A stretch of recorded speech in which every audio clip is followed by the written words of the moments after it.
Hello, everyone. I'd like to start by welcoming you all to our event. My name is Akikumi Akinola. I'm Managing Director of Business Development at Diversio and your humble moderator. Now, before I go any further, I am moderating from Toronto, and I would like to acknowledge that I'm speaking from the traditional territory of many nations, including the Mississaugas of the Credit, the Anishinaabe, the Chippewa, the Haudenosaunee, and the Wendat peoples. I'm also very humbled to be permitted to moderate this event as a man who hasn't had the lived experience of living with a visible disability. This event was conceived to mark the end of National Disability Awareness Month in the United States.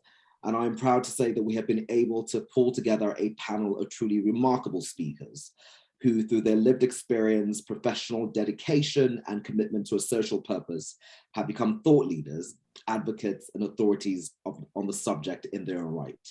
But before I open the floor to our esteemed panelists, I'm going to run through some housekeeping rules.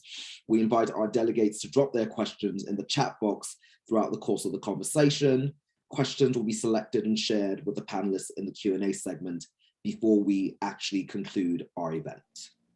So honestly, consider this. The US observes National Disability Employment Awareness Month by paying tribute to the accomplishments of the men and women whose disabilities in the workplace keep the nation's economy strong, and by reaffirming their commitment to ensure equal opportunity for all citizens.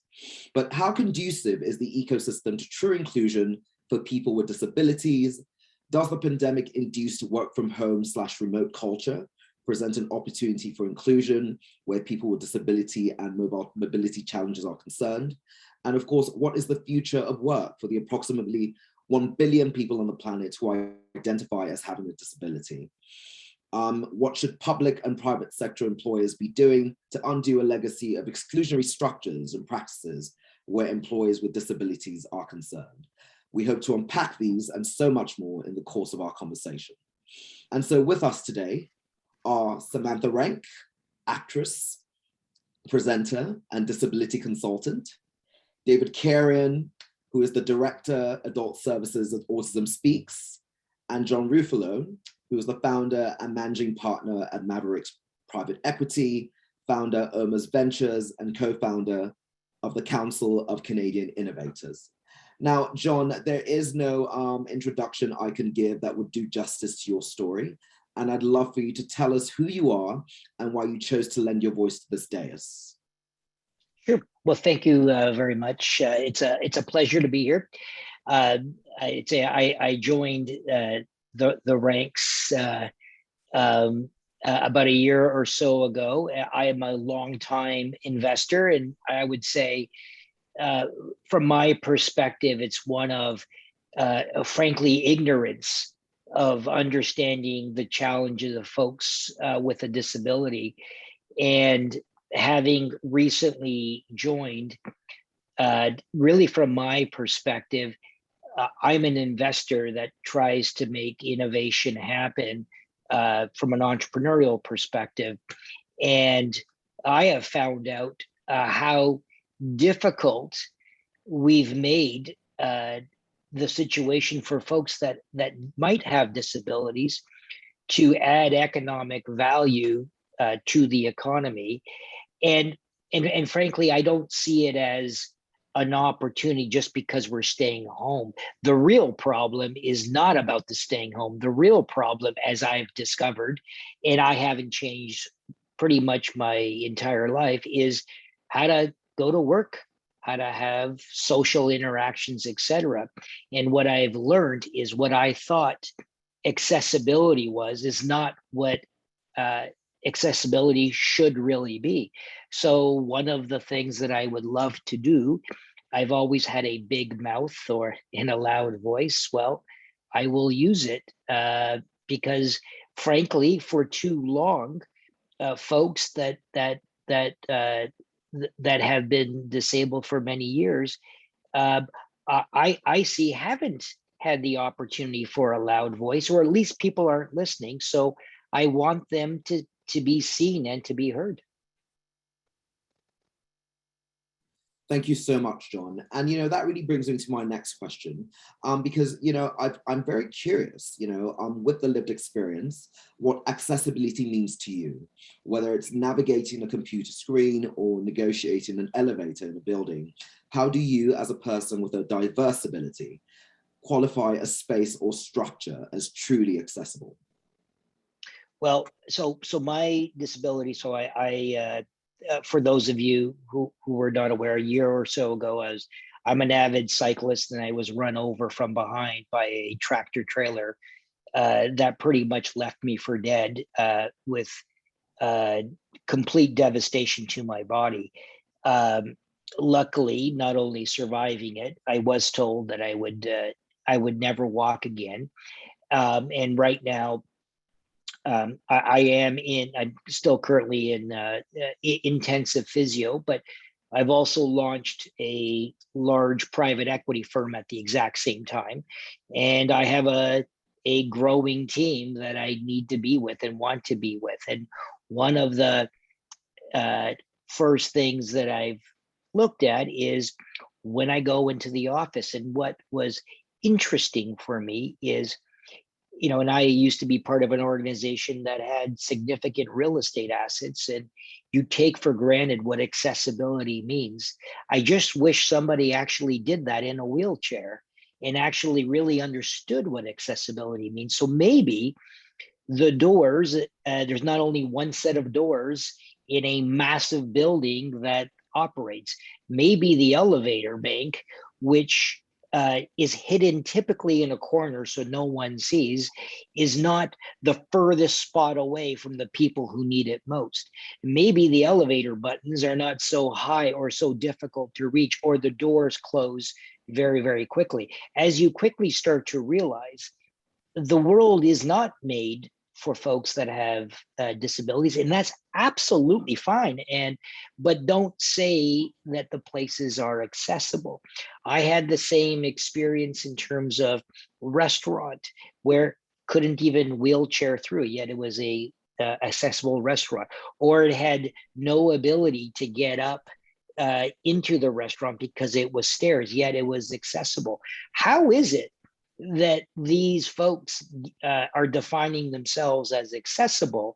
And again, they have the best of intentions, but it's acceptable because no one has really complained.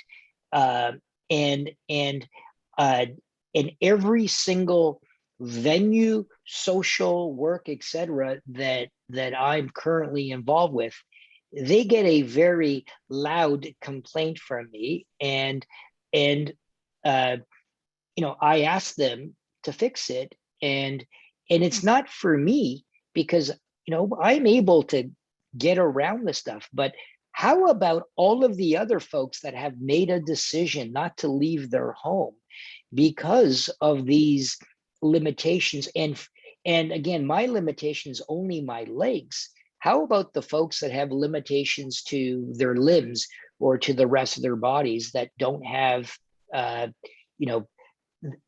luckiness that I had, because I actually thought I should have been far worse. So I am actually one of the lucky ones from the kind of accident that I had. So I think it's just really changing that paradigm. Thank you so much, John. Thank you so much. That was very instructive indeed. And I have to say, very uplifting as well. Now, I'm mindful that you have another commitment to get to, so you'll indulge me by answering a second question. Yeah, no worries. We all know that, people with disabilities inclusion has got to be a social imperative. But what would you say is the business case for PWD inclusion in the workplace, people with disabilities inclusion in the workplace? Why is it also a business imperative? Well, I would say, I think the world has woken up to diversity and inclusion. And I'm so pleased about it. And yet, what I find, again, interesting, and again, I was ignorant of all of this just over a year ago, but when we talk about diversity, we might be talking about male, female. We may be talking about the color of your skin or your religion. You might talk about indigenous, and yet it is funny that when you talk about a physical disability, it's either not included. It might be on a government checklist, but it's interesting to me that, and this was a personal experience that I had just this past year, I am viewed as white male before I am as disabled. And I found that fascinating. And then when I just said, actually, I'm now in the visible minority group, and yet I did have people that resisted that, and I just found that rather remarkable. And yet I look to see, well, how many other folks have had this circumstance, and how many folks are not in the workforce because of it. And just because, and then here's a, again, using my personal experience, the moment I went into a wheelchair, and again, all very good people, there was an implicit assumption I also had a brain injury and that I somehow was impaired. And, before I grabbed the person's neck, and they quickly realized, oh, this guy knows what he's doing. It's fascinating. There is this correlation with your brain capacity as there is with your, physical limitation. And I just don't have legs. I don't need to do what I need to do just because I don't have legs. Well, let's multiply it. How many other folks are there that have tremendous value add, and yet we're shutting them out from the economy, number one? Number two, I also discovered through our healthcare system, without the proper rehabilitation for folks who particularly cannot afford it, they also become a ward of the state, and we use taxpayer dollars to support them. So it's a double whammy. So we use our dollars and we don't bring them into the workforce. So I think that if we could unleash what's captured there, it would be a phenomenal economic impact to our economy. Thank you so much, John. And, it really is, I guess it's sad, it's unfortunate that vicious circle you just described is lost on so many employers. So thank you so much for offering that perspective. Samantha Renke, I've seen enough of your interviews to know not to refer to you as inspirational. But, for those of us who do watch you on Loose Women and the Jeremy Vine Show and on ITV, who read your columns and benefit from your advocacy, you truly are a representation of how any one of us living with a disability or diverse ability can become the best version of ourselves. So I'd love for you to reintroduce yourself and tell us, what would you say to those people who watch you in all your multi-hyphenate glory and want to become allies to the people with disabilities community? Can you share any best practices? Hi, and thank you so much. It's a good evening from me in the UK. I feel like I'm going to turn into a pumpkin very, very soon. I feel like Cinderella, way past my bedtime. But I first wanted to do a quick visual description of myself. I'm a blonde lady. I'm sat in my lovely boudoir back home in London. I am a wheelchair user. I've got a black dress on, which is off one shoulder. And this is the first point I want to make about being inclusive. I want you all to go away and become accustomed to, every time you do a video call, every time you do an Instagram live, anything that's visual, do an audio description of yourself, because that is one way of being incredibly inclusive to people who are blind or visually impaired. So I think all these little kind of insidious things that we can do that don't take much of our time, but we become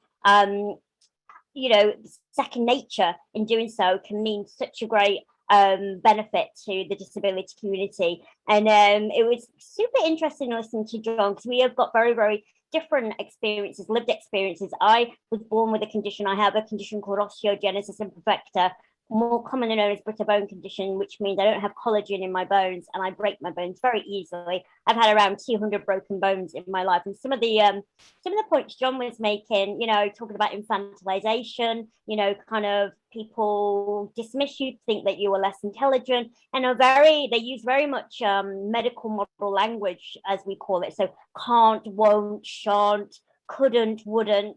And I guess, you know, I've definitely negated all them negative stereotypes and labels that disabled people still to this day face.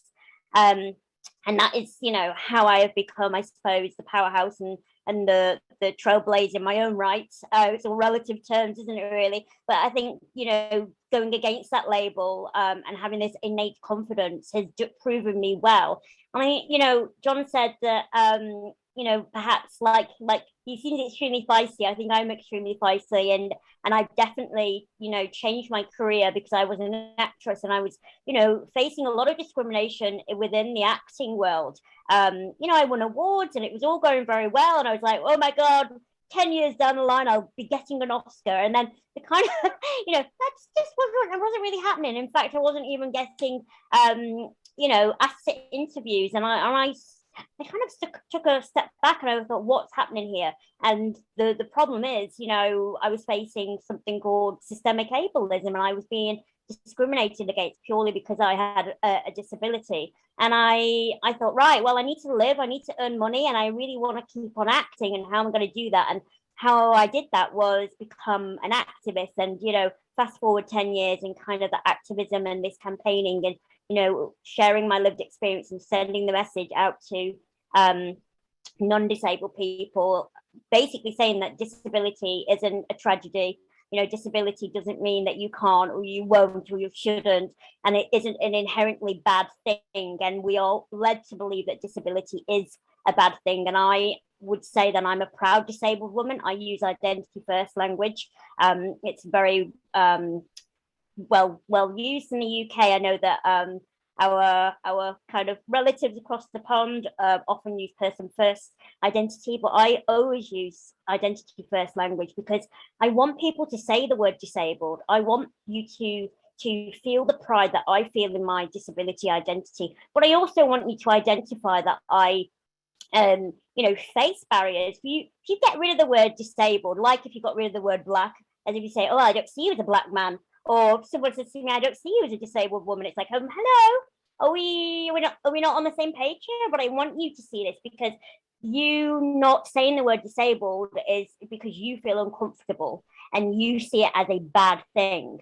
Whereas I'm saying is, actually, I only become disabled by my environment. A lot of what John has already said. You know, I will always have my impairment. I will always have brittle bones, no matter where I am. You know, you can put me on the moon, I'll always have my impairment. But depending on external factors, depending on people's attitudes, depending on, you know, the physical barriers, that is when I become disabled. So I think, you know, first and foremost, to become a strong advocate is giving disabled people that space to tell their own narrative. And we have a motto in the UK, and it's called "Nothing about us without us." And some of the points that John was making about infrastructure, and, you know, clearly, you know, you go into a building and someone who's non-disabled has kind of, you know, put a disabled toilet there, or who has organized something, and that is because they haven't, you know, adhered to the "nothing about us without us." I say that if you do anything that is disability centric, like we are today, you know, having a panel, you use the voices of the disability community. You know, we also have to recognize that we actually do have an incredible spending power. You know, the global spending power is over £3 trillion or dollars. The purple pound is such a strong, it's the largest untapped market in the UK alone. It's worth 279 billion pounds. So I think it's about identifying that disabled people have a lot to, you know, contribute towards the economy. You know, we have a strong spending power, but actually, if I can't physically get into your store, then I'm not going to buy anything from you. And it's about acknowledging that creating more inclusive design, creating a world, you know, for disabled people doesn't just benefit disabled people who, are the fastest growing minority. So actually it makes good sense to invest in disabled people, because anyone can become disabled at any time, and we are this fastest growing minority. But it doesn't just have to benefit us, this small group. I actually designed a handbag range.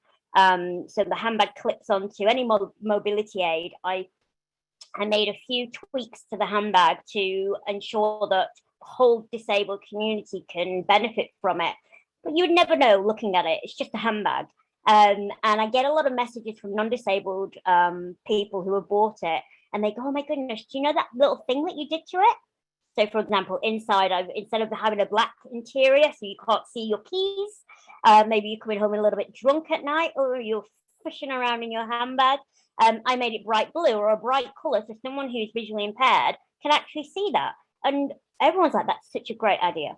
That's such a great idea," not just for disabled people. So I think, again, it's about getting out of this attitude that disabled people need help, or you're doing something good to help disabled people, or investing in disabled people is morally the good thing to do. Well, actually, you've got a legal obligation, first of all, to help the disability community. It's like, it's in law. I can't speak for the law where you all are, but we have something called the Equality Act in 2010. Now, the reason why, we aren't all living in a world where there's ramps everywhere and I can just pop to the shops and go shopping without having to think about access needs, or without having to worry about, getting on a bus and the ramp on the bus breaking, is because the law has such a grey area, and that is this grey area of reasonable adjustments. I think if you put the word reasonable into anything, that gives anyone the kind of the flexibility, shall we say, to adhere to it or not. So, I'm all about amplifying voices. I would like to say that the 14 million disabled people in the UK that I know, like this community I'm part of, we definitely have a strong voice. But if you do not have policies, if you do not have a government that sees the worth in the disability community, then this is where you get in a situation which John has experienced, all too often. Sorry, that was a proper ramble, and I've probably gone over some of my other things, but I may have had a glass of wine at lunch earlier, so forgive me. No, I'm professional. Of course I haven't. It was a cup of tea. I'm British, of course. Cup of tea. But yes, so I hope that was coherent. I'm sure it was. I'm always on point. Thank you so much, Samantha. No, first of all, I think it's wine o'clock in just about every part of the world right now. So perfectly. Perfect. And may I just say that now that you're also a handbag designer, you've added another feather to your much feathered cap. You are no longer a multi-hyphenate, you are a mega hyphenate. And thirdly, I just want to say nothing about us without us is absolutely brilliant. I think that is a maxim to live by for all of us. So thank you, Samantha. David, you said something, speaking of maxims and words to live by, in our prior interaction, which really struck me. And I frankly think it should be on a t-shirt or a billboard. You said about the work you do, autism-led, but not autism only. Please tell us who you are and how does this maxim inform and intersect with the work you do as director of Autism Speaks and founder of SpectrumCareers.com. Sure, thank you, AK. And I'd like to start by taking a lesson from Samantha. I haven't done this, but I am a middle-aged white guy with graying hair and a beard. I'm wearing a gray vest and a kind of a pink checkered shirt. And I'm using my organization, Autism Speaks, our tagline here, to be kind. Choose kind, I guess is the tagline. So yeah, AK, my charge, my responsibility to our fundraisers and families is to advocate on behalf of autistic people. However, when we're talking about diversity, equity, access, and inclusion, we know that businesses aren't so keen on having a solution only for their autistic customers or employees, and then something else for people with ADHD, something else for people with mobility differences or visual impairment. They need more universal solutions. And that's where we want to recognize that, and we know that there's power in numbers also. That for too long, I think in the disability community, we have fought for limited funds, fought for limited attention from lawmakers, whether you're in the UK or in Toronto or where I am in the United States, in New York, that we have more power when we work together. So that's where, look, we're going to make sure that people with autism are included, because traditionally, this is a group that is underserved, that is seen as difficult to understand. And we see extraordinarily high underemployment and unemployment rates in our community. But our philosophy is, look, if we can help build the supports and the culture change and the straightforward communication style that we know helps our community, those supports and culture change and communication style help all of us and all people with all different abilities. And that is bearing out now in some of the work that we're doing. We also have larger collaborations here in the US between Autism Speaks, Best Buddies, and Special Olympics, who serve people with all sorts of differences, physical differences, cognitive differences, people with intellectual disabilities, and yes, autism. So the idea there behind that kind of maxim, AK, is to think bigger than just our small piece of the pie. Autism affects only 1% to 2% of the population. 20% of us have disabilities or different abilities, and we all need to leverage that strength, leverage that market value, that market power that Samantha was talking to. We can make change. And the last thing I want to add on that point is, we have found, we can approach a business and appeal to their corporate responsibility, social responsibility, or to their better angels. That doesn't go very far. You may get a small one-off project, or they may offer some work to a handful of individuals on a pilot, or that lasts a year or two. If we really want to change and sustain change in terms of hiring, targeting people with disabilities as part of that diversity, equity, access, and inclusion movement, we have to show, as John indicated, how it impacts your bottom line. That it's a smart business decision. And in fact, it's a business advantage if you are going to welcome and embrace people who have, for their entire lives, been solving problems by trying to live in a world that wasn't built for them. So this is going to make your company more innovative. You're going to solve old problems in new ways if you target people with different abilities, different experiences. So that we really need to make that business case. And that is also part of kind of our philosophy behind autism-led, but not autism only. Thank you so much, David. That was very elegantly said. Now, John, my powers of telepathy are telling me two things. First of all, that you basically co-signed most of what David just said. And secondly, I think you have 5 more minutes to stick around Yes. for another question. Sure.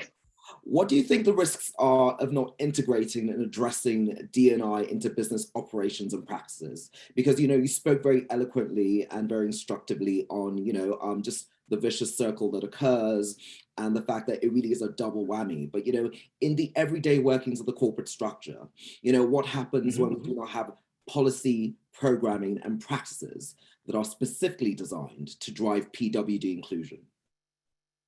Well, I'd say, my starting point is, when I think of diversity, I first think of diversity of thought. And it just so happens that the diversity of thought comes from all the various diverse backgrounds, again, sexes, colors, physicality, all that sort of stuff. So it's not, I don't look at it from that categorization perspective. And in fact, and I hate any suggestion that would otherwise, create a system where you're just checking it off. But if you're just thinking on the balance of brain power and experience, the thinking of problems, and let's just talk about, and I think Samantha had mentioned it, you're developing a software business, and you're thinking through on your customers, and yet you're not thinking through that perhaps there is a massive category of your potential customers that might not be able to see well, might not be able to type their hands on a keyboard, etc. And all of a sudden starting to realize, oh my God, I am leaving out a huge opportunity for customers. Just like you wouldn't do this and make something only for men or only for women. You first say, why would you do that? You're leaving out 50% of the population. It's the same thing in this situation here. Why would you do that? So having the inclusiveness of all of these folks, I just think it's like, to me, it's just the purity of capitalism. You don't even, it's akin to being an environmentalist. If you talk about environmentalism as not not creating waste, you start to say, well, that makes sense. That makes money or saves money. Well, this is the exact same way. And how else will you have those sensitivities without having the appropriate folks in place to provide that guidance? So I think if your organization is already pre-wired to having the maximization of diversity of thought, it is a very natural extension. And at the end of the day, then no one thinks about the color of your skin or whether I have legs or not. It just doesn't matter at the end of the day. Thank you so much, John. Thank you very much indeed. So just piggybacking on your answer, I'm going to ask Samantha a question. Samantha, are you able to talk to us about your disability awareness training and how that is making workplaces more inclusive for employees who are, differently or diversely able? Yeah, so I actually come from a teaching background. I fell into teaching, and this is kind of part of my story and a part of the narrative again of my disability. Being disabled and thinking about your future can be a really scary prospect. Being disabled costs a lot of money. I'm an ambassador for a charity called Scope, and they have published a study that shows, and forgive me, I'm relating to the UK, but on average, a disabled person, the cost of living is close to £600 extra a month just for being disabled. And why is that? Okay, so for example, the wheelchair that I'm sat in at the moment costs £4,500. My electric wheelchair costs £9,500. And, unfortunately, because I'm not a child and I'm over the age of 18, I didn't really get, the support from the government. Like so many non-disabled people assume that, we just get free handouts constantly. Everything, you're disabled, you must be a millionaire. You get money handed everywhere. So anyway, so I fell into teaching because I was scared. I was scared of, what my life would look like. And I also really, really liked how people treated me when I told them that I was a teacher. Normally people would come up to me and go, hello, what's your name? And I go, well, my name is Samantha and I speak several languages and I'm a high school teacher. What is your name? And, their whole demeanor and their whole physique and the way they, could then interact with me changed. And I suppose, although I do acting and broadcast and I have that kind of very, very colourful life, I also really, really like educating people. And I also really, really like challenging people's attitudes and getting them to recognize that, we all have unconscious bias. We all have been living in this kind of smog, which has told us that, X people behave like this or X people are like this, and disabled people really do get the hard end of the stick because disability is still that dirty word, and how many people still feel very, very uncomfortable around it because disability has many, many guises. Most disabilities, again in the UK, like 80% of that 14.1 million, 80% are invisible disabilities or hidden disabilities. So I think I really like training because I challenge the perspectives of what you think disability looks like, and with that, how you then approach being more inclusive. And often what I find, when I say 1 in 5 people have a disability in the UK, people start to look around the office and go, oh, I didn't think so. I don't think Jim is, disabled, or I don't know. And then because I think everyone needs to be in a wheelchair. And then what happens is when I I'm leaving the training session, I'll get a number of people that will approach me and go, hi, I have autism. I have this, which is a non-visible disability. And they are really, really battling because they feel that if they disclose their disability, they will be treated differently. And what impact will that have on their career, their future prospects? So, you know, I've always been very, very open and confident. And again, I've mentioned before, I have this innate confidence, and I feel like it's my kind of duty to use my voice to really challenge people and say, whatever you thought about disability, forget it, throw it in the bin and start from scratch. You know, if I'm calling out your unconscious bias, please put your ego at the door. Don't think I'm attacking you. Don't let your ego stand in the way of your ability to become a better advocate and a better ally to the disability community, because it's never too late to relearn, unlearn and relearn. And I think this is what I'm doing, and I'm working with such a variety of different organizations, from the Houses of Parliament to, you know, brands that have, you know, kind of sell clothes to, I've got another marketing thing, and then I'm working with schools, I'm working with the NHS, you know, so it's refreshing to see so many people wanting to engage with my journey, my story, but also to say that, you know, we hear you, and we recognize that disability is really being left at the bottom of the diversity pecking order, so to speak. And I'm here to say, too late. No, not too late to kind of, you know, sort yourself out. Absolutely. Thank you so much, Samantha. And something else I gleaned from what you said is that by speaking truth to power, we can help other people find their voices, which I think is just brilliant. And so, you know, I was about to say inspirational, so motivational, so brilliant. David, you know, you've spoken about how 80 to 90% of people on the autism spectrum are either unemployed or underemployed.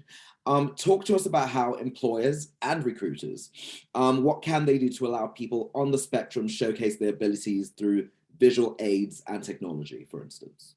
Yeah, I think that those are the keys, AK. You know, I didn't mention, but you know, the hallmarks of autism, what make it a disability, at least here in the US, is challenges with social interaction and communication. That's both verbal and nonverbal communications. You have a certain percent of our population, about a third, who are non-speaking, and then those who do communicate using their own voices will often come across as, these are the ones who you meet in an interview and they're odd. They have an odd tone of voice, or it's overly aggressive and they don't mean to be that way, or their eye contact is poor, either overly intense or it's averting their gaze from your eyes. And you make these snap judgments in traditional job interviews that really hurt our community. Also, by the way, have nothing to do with the job they're being hired for, right? So like if you're hiring someone to be a video editor, why do we care how well they can engage in, you know, a made up conversation across the table from someone for an hour, making eye contact, but not creepy eye contact, bragging about themselves, but not being a jerk about it. They don't ever have to do that in their role as a video editor. Let's give them an opportunity to show rather than tell what they're capable of. So if we can come up with ways to either replace the traditional job interview, which many companies find hard to do, they're so stuck in that way of assessing talent. If we can supplement it in a way that gives people an opportunity to show with technology or, you know, in person, a job shadowing opportunity, a way to show their talents, give them an actual task that they would be required to do if hired. These are the ways, you know, we see companies that are really investing in autism at work programs or neurodiversity at work programs are doing really 2-week trial periods instead of in place of traditional interviews. So let's give a couple of group assignments, a couple of individual assignments. At the end of the 2 weeks, they need to present to some higher ups in the company. Let's make this a real work trial. And of course, that's a better way to find talent that is going to meet your needs. If we're depending on the traditional interview, by the way, it's not just people with autism and disabilities we're missing. We're making all sorts of mistakes in hiring by relying on that old way of doing things. So that's one of the first things that we can do, AK. The other thing is job descriptions. And we're going through this ourselves at Autism Speaks. we're realizing that a lot of our job descriptions are filled with nonsense. Like they're filled with like terms that got copied and pasted from every job description that we have across the company, right? Like, oh, everyone's got to be a good team player and a strong communicator. Nonsense. That's not true for many of our positions. Let's really look and pull out all the unnecessary things. What we have found, and it's funny, there's interesting like gender differences with this too. So like a lot of women will read a job description and say, oh, I only have 9 out of the 10 requirements. I guess I can't apply. And a lot of us guys will be like, oh, look, I have 1 of the 10. Let me apply, right? Well, a lot of autistic people will count themselves out. A lot of, I think, people with disabilities do this too, but just in general. But people with autism often are very literal thinkers. So the language we use must be extremely straightforward and concrete. No wasted words, be very direct, and say what we mean. So that includes in our job descriptions. Let's be really clear about what we're talking about. No euphemisms, no unclear language, assuming people are going to understand. We make lots of mistakes and keep lots of vague language in our job descriptions that unintentionally keep people from applying. And just so that everyone feels safe here, like we recognize we're doing this ourselves at Autism Speaks. Something that Samantha mentioned, I just want to make one last point. You know, it's really important that disabled people are part of these events. And very often my colleagues with autism would be here. But these kinds of events can be really difficult for some of them, presenting in front of large groups, especially later in the day here in New York. And sometimes I'm the guy who presents. So I just want to be clear, I'm not an autistic person. I am just an advocate and a colleague to many autistic people. But our work in this space, and we didn't get this right from the very beginning at Autism Speaks, but I think we're finally getting it right, AK. It's led by autistic people, and my boss is autistic. And you know, advocates like me, again, get to support and supplement the work that they've done. So I just didn't want to mislead anyone on that front. There's so much more that we can do to support more autistic engagement in the workforce. There's no way that 80 to 90% of autistic people should be unemployed or underemployed. The kind of common story, I'll finish with this anecdote. Very common that we hear from families is, hey, you know, my son, or I'm on the spectrum, I have Asperger's, exceptionally bright. This is someone who maybe achieved a college degree or an advanced degree, but because of those social challenges, because they don't come across strongly in an interview, that person is pushing carts at the local supermarket, which is a fine job for someone for whom that is a challenging and rewarding experience. Maybe someone who has additional support needs, who has intellectual disability on top of their autism. That guy is now taking the position from the person for whom it would have been a reach and a real you know, success story. So we're seeing this like trickle down effect of underemployment and then unemployment in our community. And we need to see more opportunities that see through some of those biases that are built into the way we assess talent in traditional interviews. Thank you so much, David. You know, Samantha, because your gorgeous Sphinx cat made an appearance as promised, I'm going to throw this question open to you, and then I'd like David to, you know, to chime in as well. With non-visible disabilities, which we spoke of earlier, there can often be a struggle to share the needs after being hired. And not want to feel like a burden. So how much of the responsibility is on the employer to provide an accommodating work environment, a psychologically safe work environment, without requiring the employee to disclose those needs? Samantha? Absolutely. And I think, you know, it can be quite draining and quite tiring as a disabled person to constantly have to disclose what your needs are. And ultimately, you know, it's no one's business, like your sexuality or your religious, you know, preference. You know, you don't have to disclose your disability, particularly if that is something that is non-visible. But then how do you then, you know, go about asking for help and being vulnerable and being allowed to be vulnerable? This is where it can get quite difficult. And you know, when I deliver my training, I work with organizations to, you know, give them more confidence and give them the tools to take the onus away from the disabled individual. And it's all about, you know, saying that, you know, it's quite easy to preempt the needs of disabled people, but you're only going to be able to do that if you engage with us. But it can be really, I mean, we've already listened from David before my rude cat jumped on my head and put his claws in. I was trying to get him off, but he kept digging in. So I do apologize. Bruno says, sorry, David. I do apologize. But it can be as simple as having on an language is key, as David mentioned, but as simple as when you're inviting someone to an interview, having just at the bottom of every single email that you send out, just like a signature, if you require any reasonable adjustments, please do let us know. And that might be, you might think, well, that's common sense. That's just such an easy thing. That's like such a little thing. Isn't that just a bit tokenistic? Well, actually, for me, it's these little tiny tokens of feeling that I have been thought about without me having to offer up, information about my disability. It makes me feel, included. I do a lot about representation on television. Obviously, I've got, that's my main kind of background. And the advertisements that I found so appealing to me is when you probably don't even realize that you'll be watching something and in the background there'll be someone with a visible disability and you can barely see the actor, but they're there. And I will scream at the television and go, oh, she's in a wheelchair! She's in a wheelchair! And that excites me. And do you know what? I probably will buy a burger from you just because of that. And I think this goes for, sorry, I've scared the cat again. Now I'm probably going to jump on my head again. But that goes again for organizations. It's about having a complete cultural shift. What are you doing for Disability Pride Month? Do you know that we have a Disability Pride Month? What are you doing for Disability History Month? What are you doing for International Day of Persons with Disabilities? Do you know that we have our own flag? Have you got our flag in your offices? It's about really changing and having this inviting environment that says to disabled people, okay, we're not always going to get it right, but I'm here to learn. And I think this is what David is, the points. I hope that I understood right. But this is, it's about not thinking inside these very linear, boxes and saying that if you want to come for an interview, we don't have to do it in a stuffy room. We can walk around the office, or if you've got a coffee shop near to you.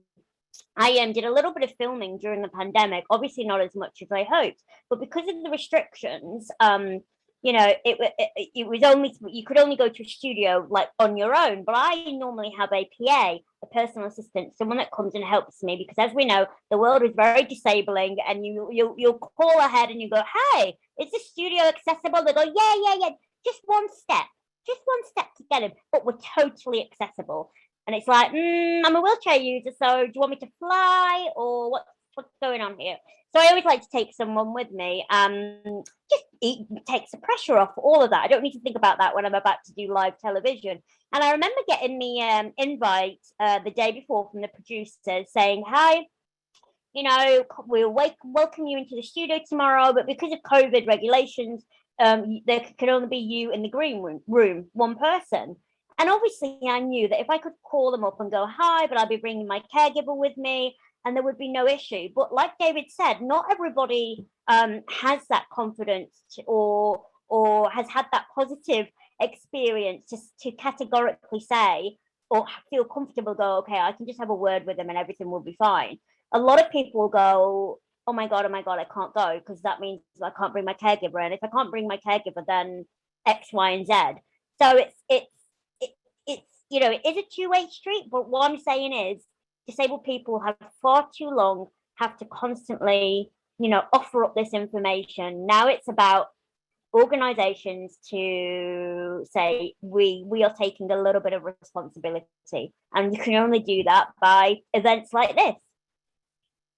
Yeah, if I could tack on to that, AK, Samantha, and I'm sorry, I missed your cat, so I do hope he makes a reappearance. But yeah, I think what you can do, it goes a long way, is like Samantha said, if you hire someone like Samantha to come in and offer a training, what often happens is afterwards, you will see people step forward who say, you know what, I never knew it was okay to share this, but I am someone with this non-apparent disability or hidden disability, like autism, ADHD, might be mental illness. Or what you often find too is, you know what, I have a son or a daughter or a neighbor, a nephew, I'm connected. That's what you find. Every one of us is connected to disability, to disabled people. And I think just by showing that the company is invested in learning more, that they want to support people and learn about, you know, how they can do better, it goes a long way. It's a pretty simple step to take. We see this all the time. Another thing you can do, if you're a big enough company, many of us have, you know, ERGs or BRGs, right? These employment resource groups that are based around different identities. So maybe you have a group for African Americans or for Black people, for Asians, etc., for women at work. If you're a big enough group, think about starting one for disabled people. If you're not that big, you might start with disabled people and allies. So you're going to get families, and moms and dads and grandparents. Oh, there's the cat. Along with people with disabilities in your company. You know, what we have found is that is a common ingredient to doing this really well. Not only do you need someone at the top, you need an executive who's going to say, hey, this is a priority for us, someone who controls some budget, right, who can make decisions. But just as importantly, or maybe more importantly, is that grassroots that says, hey, we want our workforce to be more inclusive. We recognize we're going to be a better culture, a better place for all of us to work if we do a better job including people with differences. So if you have that group that pushes up, that often comes from like an ERG, that will bring in speakers like Samantha, or organizations like Autism Speaks to come talk during World Autism Month, and someone else to talk during X month, X, Y, and Z month. Those things all do add up to convincing those who have very good reason to be skeptical. It will go a long way to convincing them that you're serious about this, that you want to learn more about how to support them. And the last piece is, once you have people who step forward, empower them. Empower your disabled workers to become leaders. Promote them. We want to see them not just in entry-level positions, but that they can make decisions and that they can impact the direction a company is going in, that they can work with HR on recruitment activities and getting the message out. They're going to be your best champions, you know? So really think about how can you raise up those examples, empower them, make sure that you're at least, you know, outwardly as much as you can, showing that you are a welcoming workplace and a welcoming culture. Autistic people and others with disabilities, they're not going to figure it out without any steps from you. So you need to be out and loud and proud about the fact that you want them. Because for a long time, people especially with hidden disabilities, they thought, oh my gosh, I better protect this at all costs, because if anyone finds out about my difference, I'm liable to be fired. They're going to think I could go crazy one day and shoot up the place. Like, they have all these fears, right? And they're not unreasonable fears, because a lot of people have been fired or they think they've been let go because of their difference. So they have a lot of reason to not disclose. You need to give them every reason you can to feel safe telling you about their disability. Thank you so much indeed, David. Thank you very much indeed. That was really instructive. And, you know, to what you said about, you know, there being a lack of affinity groups, and maybe there aren't enough people, you know, to really compose an ERG that represents people with disabilities in the workplace. You know, a lot of the times when creating a plan to improve company diversity, employers often focus on gender and race because there is, you know, a healthy enough representation of gender and race, and they tend to overlook, you know, other groups, other identity groups, such as people living with disabilities. So that's a legacy I'm very proud to say that we are subverting a Diversio. We're making questions on disability, mental health, neurological diversity a key pillar. We have made them a key pillar in the self-identification questions of our workforce product. So this actually brings us to the end of this round of questions. I'd be happy to take more questions from the audience just as soon as I see what's in the chat box. I saw something very interesting earlier. Let me see, I'm sorry. Didn't mean to stop video, meant to go to the chat box. So I realized somebody actually mentioned that they wanted to share an insight. And I'm wondering, are we able to, you know, to give them microphone privileges? Just give me a second. I'm also really, really sorry. He's been so naughty tonight. Honestly, they're not used to me working this late. So I do apologize if my cat has offended anyone. Not in the slightest. I think we had Jamie. Jamie asked if he could share his anecdotal experience, or was it her anecdotal experience with the audience? Are we able to give Jamie microphone privileges? If not, I will scroll down for more questions.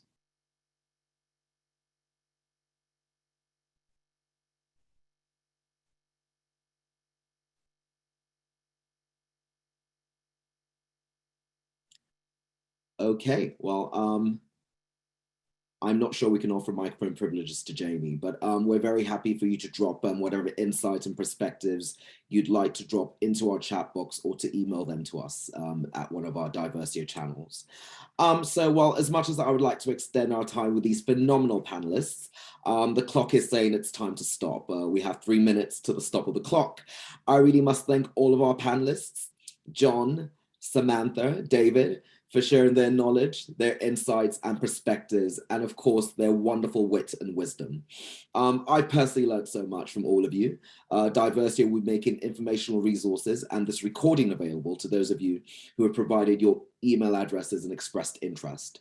So I would like to say that, as much as it officially ceases to be National Disability Awareness Month in the US in 4 days' time, the work to achieve true inclusion for differently abled employees through legislation, social activism, and business imperativism is a perpetual and collective effort. So thank you all so much for joining us, and have a great week. Thank you.